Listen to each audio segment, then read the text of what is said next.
መዝሙር 67 ቁጥር 35 ላይ የምናገኘው ኃይለ ቃል ይሆናል።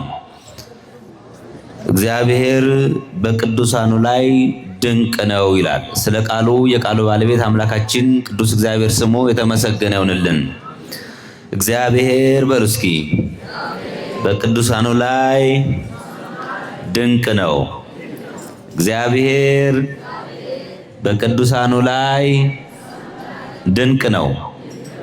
ለሶስተኛ ጊዜ እግዚአብሔር በቅዱሳኑ ላይ ድንቅ ነው። ስለ ቃሉ የቃሉ ባለቤት ቅዱስ እግዚአብሔር በድጋሚ ስሙ የተመሰገነ ይሁንልን። ይህ እንግዲህ በቅዳሴው መካከል ዲያቆናቱ የተቀባበሉ በዜማ ሲሰብኩት የነበረው ክፍል ነው። የዕለቱ ምስባክ ነበረ። መንክር እግዚአብሔር በላለ ቅዱሳኒሁ፣ እግዚአብሔር በወዳጆቹ ላይ አድሮ የሚመሰገነው እግዚአብሔር በወዳጆቹ ላይ የሚሰራው ስራ ድንቅ ነው። እግዚአብሔር በወዳጆቹ ላይ አድርጎ የሚሰራው ስራ ምንድነው አለ? ድንቅ ነው። እግዚአብሔር በቅዱሳኑ ላይ ስራውን ይሰራል። እግዚአብሔር በወዳጆቹ ላይ ስራውን ይሰራል። ስራው ደግሞ ድንቅ ነው። እንግዲህ ሁሌ እንደምንለው ቅዱሳን ማለት ቀደሰ፣ መረጠ፣ አከበረ፣ ለየ ከሚለው የግስ ቃል የተወሰደ ነው። ስለዚህ ቅዱሳን ማለት ለእግዚአብሔር የተለዩ፣ በእግዚአብሔር የተመረጡ ማለት ነው። ለእግዚአብሔር የተለዩ ሰዎች ሕይወታቸው ከእግዚአብሔር ጋር የሆነ፣ ከዓለም ተለይተው ሕይወታቸው ከእግዚአብሔር ጋር የሆነላቸው፣ ዓለምን ንቀው እግዚአብሔርን አምላካቸውን ፈልገው በሕጉ በሥርዓቱ የሚሄዱ፣ ከእግዚአብሔር ጋር የሚኖሩ፣ ለእግዚአብሔር የተመረጡ፣ ለእግዚአብሔር የተለዩ፣ የዚህን ዓለም ንቀው ዓለሙን ድል ነስተው በነገሥታት ፊት በስሙ መስክረው በሰማዕትነት የሚያልፉ፣ ስለ ስሙ የሚመሰክሩ እውነተኞች እነዚህ ምን ይባላሉ? ቅዱሳን ይባላሉ ማለት ነው። ቅድስና ሕይወት እንዲሁ ከምድር ተነስቶ የሚገኝ አይደለም። ብዙ ተጋድሎ አለው። በአላውያን ነገሥታት ፊት መቆም አለ። በሰይፍ መሰንጠቅ አለ። በመጋዝ መተርተር አለ። በእሳት መቃጠል አለ። በከብቶች መጎተት አለ። በአናብስት እንዲበሉ ከአናብስት ጋራ መታሰር አለ። በወህኒ መጣል አለ። ይሄን ሁሉ ግን ታግሰው ስለ ስሙ ብለው ይሄን ሁሉ ታግሰው መከራውን አልፈው ከእግዚአብሔር ጋር የሚጸኑ እነዚህ ሰዎች ምን ይባላሉ? ቅዱሳን ይባላሉ። ቅዱሳን። ቅዱስ መርቆሬዎስ ዛሬ ቅዳሴ ቤቱ ነው። ቅዱስ መርቆሬዎስ ሰማዕትነትን፣ ሰማዕቱ ቅዱስ መርቆሬዎስ ስንል፣ ቅዱስ ጊዮርጊስ ስንል፣ ቅዱሳንን ሁሉ ስናነሳ፣ ሰማዕታትን ጻድቃንን ስናነሳ ሕይወታቸው በፈተና ውስጥ ያለፉ ናቸው። ነገር ግን ፈተናውን የሚያስረሳቸው ነገር አለ። ምንድነው? እግዚአብሔር አምላካቸውን ስለሚፈልጉ ነው። ያን ሁሉ ይተዋሉ። ዓለምን ይተዋሉ። ስለ መንግሥተ ሰማያት መራራ ሞትን ይታገሳሉ። ስለ እግዚአብሔር መንግሥት ብለው ደማቸውን ያፈሳሉ። በአላውያን ነገሥታት ፊት በስሙ ይመሰክራሉ። ድንቅ ስራውን ይናገራሉ። ስለዚህ እነዚህ ይሄን ሁሉ ተጋድሎ አልፈው እግዚአብሔር አምላክ የሚሰጣቸውን የክብር አክሊል ተሸልመው ከዚህ ዓለም ዕረፍት በሥጋ ያልፋሉ። ስለዚህ ሕይወታቸው ቅዱሳን ይባላሉ እነዚህ ሰዎች። ታዲያ ነቢየ እግዚአብሔር ቅዱስ ዳዊት ምን አለ? እግዚአብሔር አለ በቅዱሳኑ ላይ በስሙ በመሰከሩ፣ በስሙ ባስተማሩ፣ በስሙ መከራን በተቀበሉ በእነዚህ ቅዱሳን አባቶቻችን ላይ አድሮ የሚሰራው ስራ ድንቅ ነው አለ። ድንቅን ይሰራል። ተአምርን ይሰራል። ተአምርን ይሰራል። እንዲሁ ቅዱሳን ተብለው አይቀሩም። በእነሱ ላይ አድሮ ደግሞ ድንቅ ስራውን ይሰራል። መንፈሱን ያሳድርባቸዋል። በእነሱ ላይ አድሮ ድንቅ ስራን ይሰራል። ስራው ድንቅ ነው። ስለዚህ የእስራኤል ፈጣሪ አለ እርሱ ለወገኖቹ ኃይልን፣ ጽን ይሰጣል። ይህን ያደረገ እግዚአብሔር ይክበር ይመስገን ብሎ ነቢየ እግዚአብሔር ቅዱስ ዳዊት ድርሰቱን ይጨርሳል። ይህን ላደረገ እግዚአብሔር ክብርና ምስጋና ይገባዋል። አመስግኑት እግዚአብሔርን። እንግዲህ በዛሬው ዕለት እጅግ በጣም ብዙ ቅዱሳን መታሰቢያቸው ነው። እንደው የተወሰኑትን አንድ ሁለቱን እግዚአብሔር ቀን ሰዓት ካለን ብናይ በተለይ ሐዋርያው ቅዱስ ጳውሎስ እያስተማረ በነበረበት ዘመን አንዲት በሐዋርያው በቅዱስ ጳውሎስ ስብከት የተማረከች እንስት እናገኛለን። ሐዋርያትን ቅዱስ ጳውሎስን ያገለገለች በቃሉ የተማረከች እስከ ሞት ድረስ የታመነች የክብር አክሊል የተቀዳጀች ቴክላ የምትባል ቅድስት ነበረች ይላል። ማን የምትባል አልኳችሁ? ቴክላ የምትባል ቅድስት ነበረች። ታዲያ ይቺ ቅድስት ሐዋርያው ቅዱስ ጳውሎስ ከአንጾኪያ እያስተማረ በሄደበት ሰዓት እርሷ ወደምትኖርበት አካባቢ ደረሰ ይላል። በአንድ ሰው ቤት ተጠልሎ አንድ ሰው እሱን አስጠለለው እና በቤቴ ሆነህ አስተምር ብሎ ሐዋርያው ቅዱስ ጳውሎስን አስጠለለው። ሐዋርያው ቅዱስ ጳውሎስ እንግዲህ እንደምትመለከቱት አሳዳጅ የነበረ ከአሳዳጅነት እግዚአብሔር አምላካችን ድንገት በመብረቅ የጠራው ምርጥ ቀይ ትሆናለህ፣ ከዚህ በኋላ የኔ አገልጋይ ምርጥ ዕቃ ትሆናለህ ብሎ ቅዱስ ጳውሎስን ከነበረበት ይወዶ የተጠራ ነው። በዚህም እስከ ሞት ድረስ ታምኖ ወንጌልን ያስተማረ የዓለም ብርሃን የተባለ ሐዋርያው ቅዱስ ጳውሎስ ነው።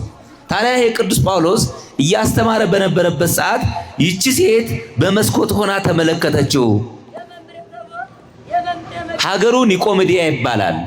እርሱ ከአንጾኪያ እዛ እያስተማረ ሲመጣ ይቺ ቅድስት ቴክላ በመስኮት ሆና የቅዱስ ጳውሎስን ትምህርት ትከታተል ነበር አለ። ቅዱስ ጳውሎስን ትምህርቱን ሰማችው። በዚህ ጊዜ በትምህርቱ ሐዋርያው ቅዱስ ጳውሎስ ደግሞ የሚያስተምረው ትምህርት የክርስቶስን ዓለምን የማዳን ሥራ ነው። ክርስቶስ ለአዳምና ለልጆቹ በገባው ተስፋ መሰረት ትንቢተ ነቢያት ሲፈጸም ቀኑ ሲደርስ ከድንግል ማርያም ከስጋዋ ስጋ ከነፍሷ ነፍስ መወለዱን በየጥቂቱ ማደጉን ሐዋርያትን ማስተማሩን ከዚህ በኋላ በመስቀል ላይ ተሰቅሎ አዳምን ማዳኑን ለ5500 ዘመን በሲኦል የነበሩ ነፍሳትን ወደ ገነት መመለሱን በሶስተኛው ቀን ከሙታን ተለይታ መነሳቱን በ40ኛው ቀን ማረጉን በ50ኛው ቀን ለሐዋርያት መንፈስ ቅዱስ መላኩን ዳግም ደግሞ ለፍርድ መምጣቱን ነበር የሚያስተምረው። የቤተ ክርስቲያን አስተምሮ ይሄ ነው። ክርስቶስ ዓለምን የማዳኑ ነገር ይነገራል በስፋት። ቅድመ ዓለም ዓለምን ፈጥሮ እግዚአብሔር ዓለምን ፈጥሯል። ካለመኖር ወደ መኖር ማምጣቱ ይነገራል። አዳም በበደለ ምክንያት በሰው ልጅ ላይ ሞት ነግሶ ነበረ፣ ኃጢአት ነግሶ ነበረ። ስለዚህ ይህን ደግሞ በራሱ በልጁ በኢየሱስ ክርስቶስ እንደሚያድን ተስፋ ሰጥቶ ተስፋው ሲፈጸም በድንግል ማርያም ተፈጸመ። ተፈጸመ ተስፋ አበው በማርያም ድንግል ይላሉ ሊቃውንት ሲያመሰግኑ። ያ የአባቶቻችን ተስፋ የተፈጸመው በማን ነው? በድንግል ማርያም ተፈጸመ። ከድንግል ማርያም የተወለደው ከድንግል ማርያም ከስጋዋ ስጋ ከነፍሷ ነፍስ ነስቶ የተዋሃደው እግዚአብሔር ወልድ ኢየሱስ ክርስቶስ ነው። በመስቀል ተሰቅሎ ቤዛ ሆኖ ዓለምን ያዳነው ማለት ነው። ስለዚህ ይህ ይነገራል በቤተ ክርስቲያናችን። በመጨረሻ ደግሞ ለፍርድ ይመጣል። ያን ጊዜ ግን አይታወቅም፣ ቀኑ አይታወቅም። እስመ ዕለታ ወሰዓታ እስመ ይተአምሩ ዕለታ ወሰዓታ እንተ ባቲ ይመጽእ ወልደ እጓለ እመሕያው። የሰው ልጅ የሚመጣበትን ጊዜዋን ሰዓቷን አታውቋትምና ድልዋን ንበሩ፣ ተዘጋጅታችሁ ጠብቁ ነው የተባለው። ይመጣል። መቼ? ይችን ከራሱ በቀር የሚያውቃት የለም። በተለይ ማቴዎስ ወንጌል ምዕራፍ 24 ደብረ ዘይት አካባቢ እንዲሁም የሚነገረው ወንጌል የሚነበበው ወንጌል ሙሉ የሚተርከው ይሄንን ነው። የክርስቶስን ዳግም መምጣት ይተርካል፣ ይናገራል። ክርስቶስ በግልጥ ይመጣል ይላል ነብዩ እግዚአብሔር ቅዱስ ዳዊት። ክርስቶስ በምን ይመጣል? ክርስቶስ በግልጥ ይመጣል፣ ዝምም አይልም። እሳት ከፊቱ ይነዳል፣ በግርባ መለኮት መላእክቱን አስከትሎ ቅዱሳን ጻድቃንን አስከትሎ ይመጣል። ያን ጊዜ መልካም ለሰሩ የሰሩ ሰዎች በንስሐ ሕይወት ተመላልሰው አካሄዳቸውን ከእግዚአብሔር ጋር ላደረጉ የማያልፈውን ርስቱን ይሰጣቸዋል። በንስሐ ያልተመለሱት ግን ከቤቱ የራቁትን አምፀው የቀሩት ደግሞ የአመፅ ዋጋቸውን የሚያገኙበት ጊዜ ይመጣል። ነገር ግን ያ ቀን አይታወቅም። ስለዚህ ተዘጋጅታችሁ ኑሩ ተብለናል። ተዘጋጅተን እንድንኖር አምላካችን ይፍቀድልን። ታዲያ ቅዱስ ጳውሎስ ትምህርቱ ይሄ ነበረ። የቤተ ክርስቲያናችንም ትምህርት ይህ ነው። ይህን ሲያስተምር ልቧ በትምህርቱ ተሰበረ ይላል። 3 ቀን ሳትበላ ሳትጠጣ ቃሉን እየሰማች ተቀመጠች ይላል። ቃሉ በሷ አደረ። የእግዚአብሔር ቃል እግዚአብሔር ቃል እኮ ረሃብን ያስረሳል። የእግዚአብሔር ቃል መከራን ያስረሳል። የእግዚአብሔር ቃል ያዘኑትን የተከዙትን ያጽናናል። የእግዚአብሔር ቃል ይፈውሳል። የእግዚአብሔር ቃል ነፍስን ያለመልማል፣ ስጋን ይጠግናል። እውነት ነው። እንደው ሁል ጊዜ እንናገራለን። ለምሳሌ የምንወደውን ወዳጃችንን ወይ ቤተሰባችንን አጥተን በሞት ተነጥቀን አርፎብን በቃ አብረን ካልሞትን አብረን ምን እንላለን ካልተቀበርን ብለን፣ ግን ሰው ምን ይለናል መጨረሻ ላይ ሲሰናበት? ምን ይበል? እግዚአብሔር ያጽና፣ እግዚአብሔር ያጽና። የእግዚአብሔር ቃል አጽናኝ ስለሆነ በቃሉ ተጽናንተን ማለት ነው ቀጥ ብለን ያው ሽንፍጣችንን አውርደን እንደ ስርዓቱ ሆነን ተጽናንተን ቁጭ ብለን ዘመዳችንን እንሸኛለን ማለት ነው። ስለዚህ የእግዚአብሔር ቃል ያዘኑትን የተከዙትን ያጽናናል። ከሐዘን የእግዚአብሔር ቃል ያሳርፋል። ከመከራ የእግዚአብሔር ቃል ያሳርፋል። የእግዚአብሔር ቃል ለቅዱሳን ምግባቸው ስለሆነ ራባቸውን ያስረሳቸዋል። ይህች ሴት 3 ቀን የእግዚአብሔርን ቃል እየሰማች ሐዋርያው ቅዱስ ጳውሎስ ሲያስተምር 3 ቀን ሳትበላ ተቀመጠች። ወገኖቿ ቤተሰቦቿ ደግሞ አማንያን አይደሉም፣ ከማያምኑ ወገን ነች። በዚህ ጊዜ ቤተሰቦቿ በሷ ላይ ይሄ የምታደርገው ነገር አግባብ አይደለም ብለው ገሰጿት ማለት ነው። ነገር ግን እምቢ አለች አሁንም። ስለዚህ የነበራትን እንደውም ከዚህ የበለጠ የነበራትን ወርቋን፣ የነበራትን የክብር ልብስ፣ የነበራትን ሁሉ አውልቃ ጸጉሯን ተላጭታ ሐዋርያው ቅዱስ ጳውሎስን አገልጋይ ሆናለሁ እከተልሃለሁ ብላ እርሱን ተከተለች። በዚህ ጊዜ ቤተሰቦቿ አንድ ውሳኔ ወሰኑ ይላል። ሄደው ሐዋርያው ቅዱስ ጳውሎስን ከሰሱት፣ ታሰረ።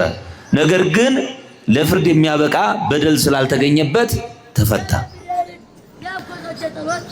እርሷ ግን ቅዱስ ጳውሎስን መከተልን አላቆምም አለች። የክብር ልብሷን አወለቀች፣ ጌጣጌጧን ሁሉ ጣለች፣ ራሷን ተላጨች። ያው የሴት ውበቷ ጸጉሯ የሴት ውበቷ ነው ይላል መጽሐፍ። ነገር ግን ሰው እንዳይሰናከል ምን ትበል ትከናነብ። የሚገርም እኮ ነው። ውበቷ ጸጉሯ ነው ይላል እኮ መጽሐፍ ቅዱስ መጽሐፍ። ግን ደግሞ ያን አይቶ ሰው እንዳይሰናከል፣ በዝሙት እንዳይወድቅ፣ ኃጢአት እንዳይገባ ምን ይበል? ሐዋርያው ቅዱስ ጳውሎስ ምን አለ? ራሳቸው ምን ይበሉ? ይከናነቡ። ያው ዛሬ የራሳችን አልበቃ ቢለን ደግሞ በውድ ዋጋ ከውጭ ሀገር እያስመጣን ያው ሰውን ኃጢአት ለመክተት ያውቶቻችን ታውቁታላችሁና ያ አግባብ አይደለም ማለት ነው። በዚሁ አጋጣሚ እንደው እግዚአብሔር የሰጠን እንኳን አልበቃ ብሏቸው በውድ ዋጋ ጦማዳሪ ባለበት ሀገር እንደ ዕለት ጉርሱን ባጣበት ሀገር በባዶ እግሩ በሚሄድ አረጋውያን በበዙበት ጧሪ ቀባሪ የሌላቸው አረጋውያን ባሉበት ስንት የመልካም ስራ መስራ ሲገባ እጅግ በውድ ዋጋ ተገዝቶ በመቶ ሺዎች ተገዝቶ ሰውን ኃጢአት ለመክተት የሚደረግ መፍጨርጨሮች አሉና እኛ እንደ አንድ ክርስትና ይሄን ማሰብ ያስፈልጋል። እንዲህ የምታደርጉ ወጣቶች ካላችሁ፣ ሴቶች ካላችሁ ያንን የጽድቅ ስራ ብትሰሩበት ከእግዚአብሔር ጋር ትገናኙበታላችሁ ማለት ነው። እግዚአብሔር ለእናንተ ደግሞ በረከቱን ይሰጣል ማለት ነውና ስለዚህ ተወች ማለት ነው። የቺ ሴት ጌጧን ተወች፣ ራሷን ተላጨች። በዚህ ጊዜ እናት እንግዲህ አዛኝ ናት፣ ግን በልጇ ላይ ፈረደች። ሌሎቹ እንዳይሰናከሉ ለሌሎች መቀጣጫ እንድትሆን በእሳት ትቃጠልና ትሙት ብለው ፈረዱባት። የዚህ የቅዱስ ጳውሎስን ትምህርት ከተቀበለች የምንሰማትን እምቢ ካለች ሌሎች እህቶቻችን፣ ሌሎች ሴቶች ልጆቻችን፣ ሌሎች ሴቶች እንዳይሰናከሉ ለሌሎች መቀጣጫ እንድትሆን በእሳት ትቃጠል ብለው እናቷም ቤተሰቦቿም ህዝቡን ፈረደባት ማለት ነው። ማን ፈረደባት? እግዚአብሔር ግን ፈርዶባታል? አልፈረደባትም። አዎ ዓለም እንዲህ ነው። እግዚአብሔር አይፍረድብን ወገኖቼ።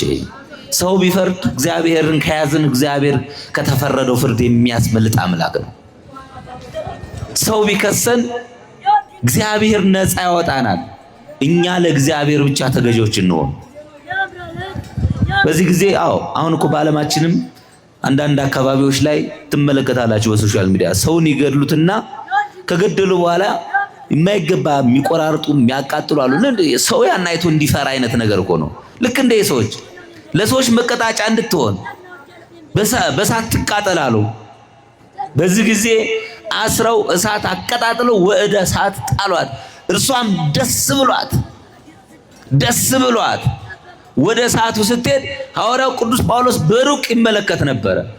በሩቅ ይመለከት ስለነበረ አማተበ በጌታው በሚያስተምርለት በኢየሱስ ክርስቶስም አማተበ። ስለሷ ጸለየ።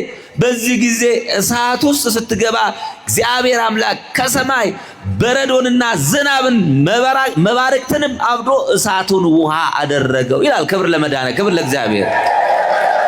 ለእግዚአብሔር። ውሃ ሆነ።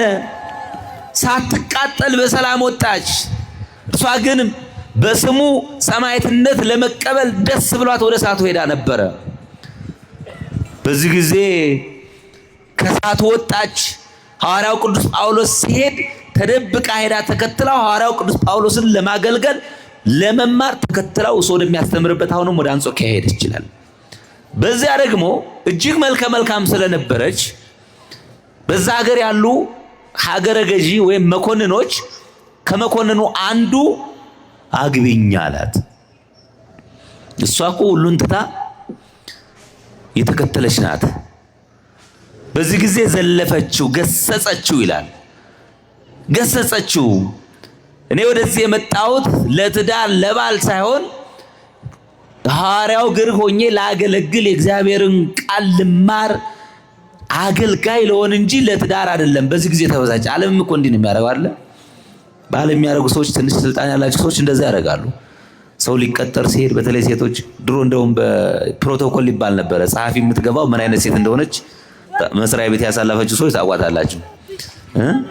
ለጸሐፊነት ተወዳድራችሁ የምታልፈው ሴት ምን አይነት ነበረች የምትለውን እንግዲህ ታውቁታላችሁ። ኃላፊዎችም ታውቁታላችሁ። በዛ ህይወት ያላችሁ ስህተት ነው። እና በዚህ ጊዜ ላግባሽ አለ መኮንኑ። እምቢ አለችው። ስለዚህ ወደ ተራቡ አናብስት እንድትጣል ብሎ አስፈረደባት፣ ከሰሳት። ከዚህ በኋላ ወደ ተራቡ አናብስት ተጣለች ይላል። ወዴት ተጣለች? ወደ ተራቡ አናብስት። ነገር ግን እግዚአብሔር ከእርሷ ጋር ስለነበር አናብስት ይበላታል። ዳንኤልን ከአናብስት ያዳነ አምላክ እሷን አያድናትም? ዳንኤልን ከተራቡ አናብስት ጉድጓድ ያዳነ ሰለስቱ ደቂቅን ከእቶን እሳት ያዳነ አምላክ እሷን አያድናትም? ያድናታል። በዚህ ጊዜ አንበሶቹ እግሯን እየላሱ 2 ቀን ሙሉ ሳይበሏት ሊበሏት አልቻሉም። በዚህ ጊዜ ተበሳጩ። ይህም አልበቃቸው አለ። ስለዚህ በ2 በሬዎች ታስራ ትጎተታሉ። በ2 በሬ እንግዲህ የበሬ ጉልበት መሬት ሰንጥቆ ነው የሚያልፈው አይደል? መሬት ይሰነጥቃል የበሬ ጉልበት እኮ። እንደው እግዚአብሔር ተገዢ ስላደረገው እኛ ቀንዱን ይዘን እንጠምደዋለን እንጂ እንደ ጉልበቱ ቢሆን እኮ እስሩ የሚቀርብማ ነበረ። ስለዚህ በ2 በሬ እንድትጎተት አደረጓት። በ2 በሬ በአደባባይ ተጎተተች። አሁንም ግን እግዚአብሔር ከእርሷ ጋር ስለነበረ ልትሞት አልቻለችም። ሳትሞት ቀረች። በዚህ ጊዜ ፈተው ለቀቋት። ከዚህ በኋላ ተመልሳ ወደ እናት አባቷ ጋር ሄዳ ቀድሞ የነበሩትን እናትና ወደ እሳት የጣሏትን እናትና አባቶቿን የአካባቢው ማህበረሰብ አስተምራ በዛሬው ዕለት በክብር አርፋ የአገልግሎት ዋጋዋን ከእግዚአብሔር አምላክ የክብር አክሊል ተቀዳጅታ በዛሬው ዕለት አረፈች ይላል። የዚች ቅድስት በረከት በሁላችን ላይ ይደርብን። ስለዚህ እግዚአብሔር ምን አለ ዳዊት፣ ነቢየ እግዚአብሔር ዳዊት፣ እግዚአብሔር በቅዱሳኑ ላይ አድሮ የሚሰራው ስራ ድንቅ ነው። እግዚአብሔር በቅዱሳኑ ላይ ስራን ይሰራል። በቅዱሳን ላይ ስራውን ይሰራል። በነ ቅዱስ ጳውሎስ ጨርቁ ይፈውስ ነበረ። የነ ቅዱስ ጴጥሮስ ጥላቸው ይፈውስ ነበረ። በብሉይ ስንመለከት እነ ኤልሳ ሙት ያስነሱ ነበረ። የኤልሳ በሕይወት ዘመኑ ሙት አስነስቷል። ከሞተ በኋላ በኤልሳ መቃብር የኤልሳ የተቀበረ አንድ ሰው የኤልሳ አጽም ሲነካው ከሙት ተነስቷል። እግዚአብሔር በቅዱሳኑ ስራውን ይሰራል። እግዚአብሔር በቅዱሳኑ በሰው ቀርቶ በአዕዋፋት ላይ አድሮ ስራውን ይሰራል። ወደ ባቢሎን የተማረኩት እስራኤላውያን በኤርምያስ ዘመን እስራኤላውያን ወደ ባቢሎን ተማርከው ነበረ። ከ66 ዓመት በኋላ አቤሜሌክ እንግታውታል መጽሐፈ ነገሥት አቤሜሌክ የኢየሩሳሌምን ጥፋቷን አታሳየኝ ይል ስለነበረ በለስ ሊቆርጥ በዛፍ ስር እንቅልፍ ወስዶት 66 ዓመት አልነቃም ነበርና በኋላ ላይ ከአቤሜሌክ መልእክት ሊያደርስ ዘንድ እግዚአብሔር መልአክ ንስር ወደሱ ላከለት ይላል። ከዚህ በኋላ ደብዳቤ ጽፈው ለኤርምያስ ላኩ ይላል። ለማን ላኩ? ለኤርምያስ። ወደ ባቢሎን ለኤርምያስ በንስር አማካኝነት ደብዳቤ ንስሩ ልኮ ሄደ ይላል። ከዚህ በኋላ እዛ ደግሞ ሰው ሞቶባቸው ስለነበረ ሲያለቅሱ አገኙት ይላል። ምን ሲያረጉ አገኙት? ሲያለቅሱ አገኙ። በዚህ ጊዜ ያ የተላከ ንስር በሞተው ሰው አስከሬን ላይ ተቀምጦ የሞተውን ሰው አስነሳው ይላል። እንደው እግዚአብሔር ስራው እንዲሰራል ተመልከቱ። እግዚአብሔር እንኳን በቅዱሳኑ በአዕዋፋት ላይ አድሮ ስራውን ይሰራል። እንኳን በቅዱሳኑ። ለዚህ ነው ዛሬ ወደዚህ ቦታ ስንመጣ በቅዱሳኑ ላይ አድሮ ስራን የሚሰራ እግዚአብሔር አምላክ በድንግል ማርያም በእናቱ ላይ አድሮ ስራን አይሰራም ብሎ አለማመን አሁን ይሄ ምን ይባላል? በቅዱሳን ላይ አድሮ ስራውን የሚሰራ እግዚአብሔር ከሰራ በድንግል ማርያም ላይ አድሮ ስራን አይሰራም ወገኖቼ?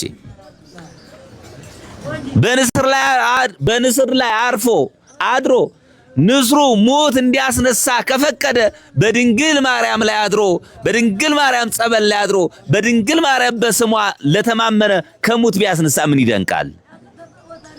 በቅዱስ ጳውሎስ ላይ አድሮ የቅዱስ ጳውሎስ ጨርቁ ሙት ካስነሳ ድዊ ከፈወሰ በድንግል ማርያም ላይ አድሮ ሙት ቢያስነሳ ድዊ ቢፈውስ ይሄ ይደነቃል ወገኖቼ።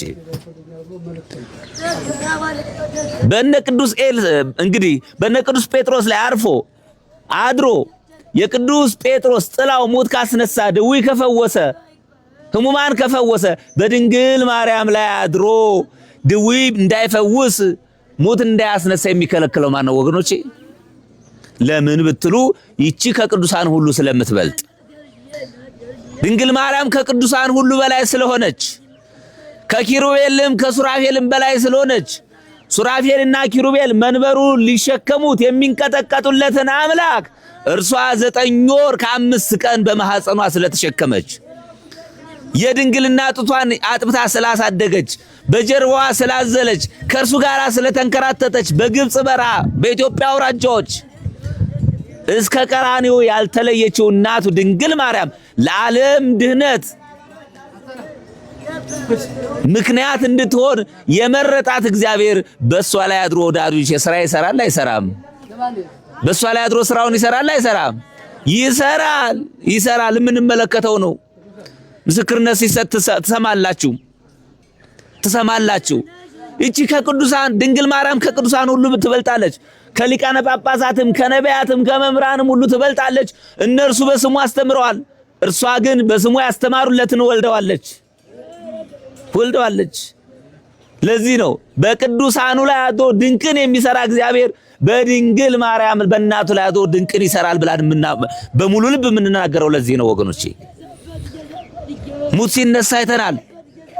ካንሰር ሲድን አይተናል። ያቺ የጤና ባለሙያ ሰሞኑን ሰምታችሁ ከነበረ የጤና ባለሙያ ካንሰር ነው፣ የሕክምና ባለሙያ ደግሞ ወደ ጸበል ልትሄድ አይገፋፏትም። ስለዚህ እሷ ግን መጣች፣ ድንግል ማርያምን አልቅሳ ለመነች፣ ከካንሰር ዳነች። ክብር ለድንግል ማርያም በእውነቱ። እና ይሄ ሁሉ ምንድነው?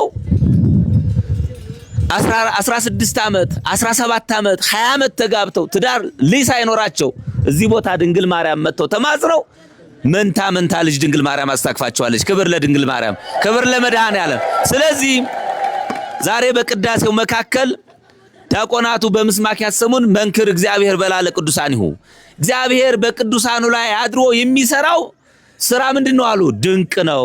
በቅዱሳን ላይ አድሮ ድንቅ ስራ የሚሰራ አምላካችን አሁንም በድንግል ማርያም ላይ አድሮ የሁላችንንም ታሪክ የሚለውጥ ታሪካችን ይለውጥልን። ቋጠሯችንን ይፍታልን፣ ችግራችንን ያስወግድልን። ወስብሐት ለእግዚአብሔር። ይቆየን። ካህናት አባቶቻችን እንግዲህ ጸሎታቸውን አድርሰው እኛን ለመባረክ መጥተዋል። በወንዶች እና በሴቶች ተሰልፈን ይባርኩናል። በካህናት አባቶች አድሮ የሚባርከን እግዚአብሔር ነው። በካህናት በመስቀሉ አድሮ የሚፈውሰን እግዚአብሔር ነው። እነርሱ እግዚአብሔር በሰጣቸው ክህነት፣ እግዚአብሔር በሰጣቸው ስልጣን ይዳስሱናል፣ ይባርኩናል። በመስቀሉ ላይ አድሮ ደግሞ የሚፈውሰን አምላካችን ነውና በአባቶቻችን ላይ አድሮ ደግሞ እንዲፈውሰን እንዲምረን የእርሱ መልካም ፈቃድ ይሁንልን። ልጅ ለመውለድ ታምሯን ለማዘል የመጣችሁ ወገኖቻችን በሴቶች ምዕራፍ በኩል ሆናችሁ በእምነት ሆናችሁ ከእግዚአብሔር ጋር እየተነጋገራችሁ ታምሯን ታዝላላችሁ። እናንተ ደግሞ ካህናት አባቶች እስከሚባርኩን ታምሩን እስከሚያሳዝሉን ድረስ ደግሞ ድንቅ የተደረገላችሁ ታሪካችሁ የተለወጠላችሁ ጸሎት ልመናችሁ የተሰማላችሁ መታችሁ የእግዚአብሔርን ድንቅ ሥራ ምስክርነት በጋራ እንመሰክራለን ማለት ነው። የእግዚአብሔር ስሙ ዛሬም ዘወትርም ለዘላለሙ የተመሰገነ ይሁን።